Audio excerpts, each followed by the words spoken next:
Let's get salty! Everyone, Zeddy here again today with a brand new video. In every expansion after a couple of weeks, we like to take a look, not at what the best stuff is. We all know what the best cards are in Hearthstone. You want to take a look at what the worst of the worst cards are. So far, from Into the Emerald Dream, we're going to look at Diamond through Legend and sort by drawn win rate. Take a look at what the worst of the worst are, and I will say, just a warning, these are some of the lowest win rates I've seen on cards in a very long time, at least the worst ones, so it should be a lot of fun. And a reminder, we have a giveaway going on for $100 of Hearthstone packs out of my pocket. To enter that giveaway, like and comment in the video, link down description below. But with that thumbnail over there, be subscribed to the channel. Every 1,000 subs we get until next Tuesday, I'll add another $100, so two $50 winners. So hit that sub button, make me go pro, because we're on the road to 100,000 subscribers in that brand cosplay stream / video. So hit that sub button, make me go brand. Starting off at number 10, we have a Warlock card, and I'm gonna just say straight up the gate, these are almost all neutral cards. Lately, there's been a lot of class cards on these lists. It's almost all neutrals and spectacularly bad at that there, but there is some class flavor. And yes, number 10, Rotten Apple, Warlock spell, 2 mana, restore 12 health to your hero for the next 2 turns, deal 3 damage to your hero. It is in 0.06% of decks. It has been played 1,400 times and has a drawn win rate of 29.2%. Again, if you look at my last worst cards video, I think for StarCraft, I don't know if anything even cracked below 30%. So we're on quite the drop off in power level, at least on the bad cards. But Rotten Apple actually sees a little bit of play in Wild, depending on what you look at for the Demon Seed, right? But there's not really any big, self-damaging synergies in Standard right now. And the healing itself doesn't really make up for that. And overall, it just doesn't have much of a place to be in Warlock right now. This could be a card that actually sees play at some point, but right now, yeah, it's pretty darn rough and absolutely a rotten apple. Oh my God. Don't unsubscribe after that, please. Number 9, we have another class card in here, the Tricky Satire, a 3 mana 4/3 demon for rogue. It has Battle Cry. Get a copy of the lowest cost card in your opponent's hand. It is in 0.1% of decks, has been played 4,400 times and has a drawn win rate of 29.1%. It's kind of like a burgle card, right? You steal a card from your opponent, not too bad, I guess, but Rogue's not lacking value. You got all this great card draw, or you just play Activated and get a billion cards, although that's 9 mana, right? But overall, yeah, just doesn't really have a big place. You could fuel a test, I suppose, but all the successful Rogue decks, which there are a lot of successful Rogue decks, just don't really care enough about this. And as a result, it's number 9 on the list. At number 8, we have our first neutral of the list in the Curious Cumulus, a 4 mana 3/5 elemental. At the end of your turn, give your hero Divine Shield, so you can give yourself a little bit of protection. It is in 0.01% of decks, has been played 290 times, and has a drawn win rate of 28.9%. You're not even getting premium stats with this card. It's not a 3/6 or a 4/5. And yeah, you get Divine Shield, I guess, but is that really worth the card inclusion? It's got an elemental tag, but no real top tier elemental decks at the moment. Again, a card with no real purpose or home, which I feel like a lot of these neutrals feel like a throwback to years ago when there was just a lot of throwaway neutrals that hasn't been nearly as much a thing lately. Oh, it is this set. And yeah, very curious how this card came out this way. Oh God, I did it again. Next, no surprise here, we do have a priest card at number 7, the Weaver of the Cycle, a 3 mana 3/3 minion.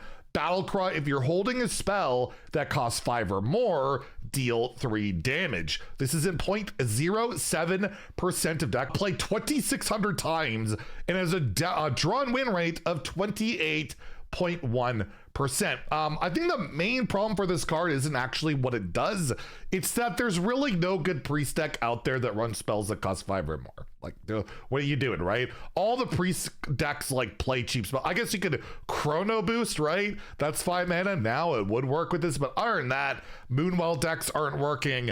And if you're playing at Mew and you're getting a bunch of mana cheat, you're not even going to get a spell that costs 5 or more. It's going to be discounted. So overall, if there was a deck that consistently had a bigger spell, maybe this wouldn't be the worst. It would be great. But as a result, yeah, it's pretty darn bad. Number 6, we have a card that I really tried to think would be good in my review of it back in the day. The only legendary on this list, the Demon Hunter legendary Alarashi. Oh boy, it's a 5 mana 5/5 demon beast with battle cry. Transform minions in your hand into random demons. They keep their original stats and cost. It is in 0.02% of decks, has been played 510 times, and is a drawn win rate of 24.3%. I will note there's an achievement for this card, and it is still this lowly played, and it's just brutal. When I was trying to get the achievement for playing cards transformed by this, the demons are just bad. They're really bad. In Wild, horrifically bad,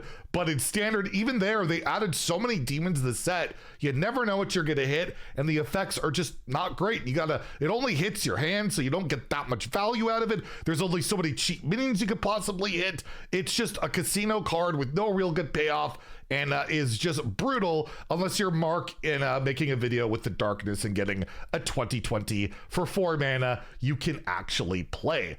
At number 5, I believe we have the final class card on the list. It's another rogue card, and rogue's doing well, but not with this card. It is the Shadow Cloaked Assailant, a 4 mana 3/5 demon.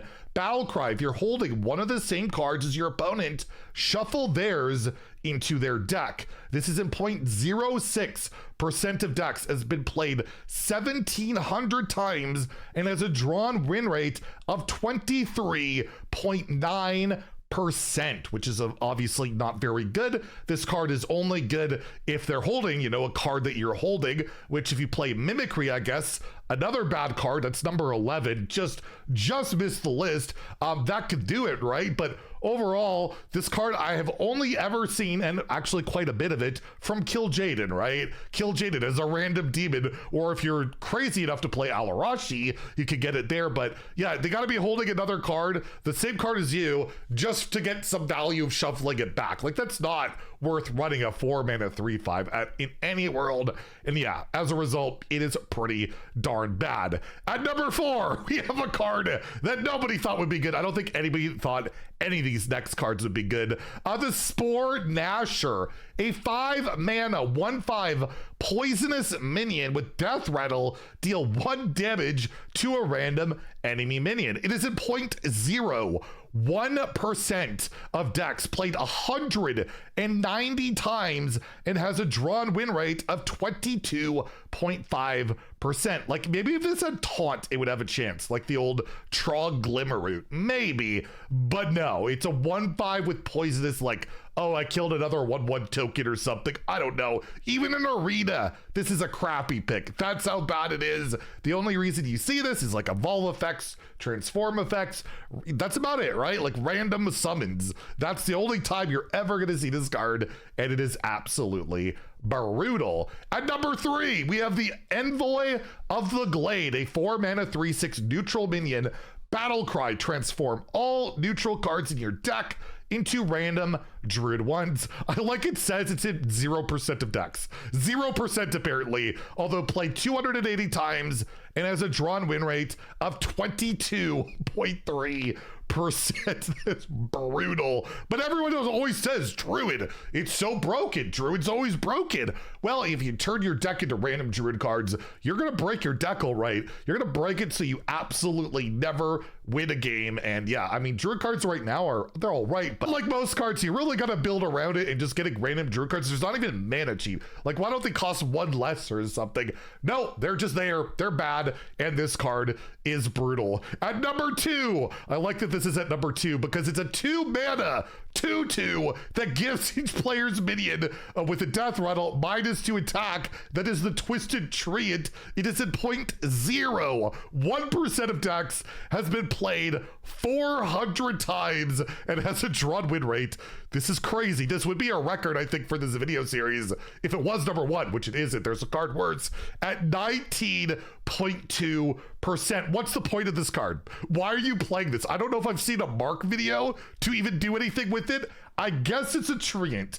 It can work in Treant Druid. We got that, but overall, yeah, it's double-sided on top of it. Why is it double-sided? Why can't you at least just debuff something in your opponent's hand? No, you gotta suffer too. It's not suffering enough to play a Twisted Treant. No, everyone must suffer, and yeah, that win rate is spectacularly bad, but it is not as bad as what most people probably would guess is #1. It's not too shocking that the worst card of Into the Emerald Dream is a Dream Ranger, a 3-mana 5/1 elusive neutral minion in 0% of decks, has been played 100 times, and this has to be a record, a drawn win rate of 14.6%. I mean, it's pretty crazy. It's 5 attack. It has elusive. Like, what if you don't have a ping or a dagger or a minion with 1 attack on the board? What are you gonna do?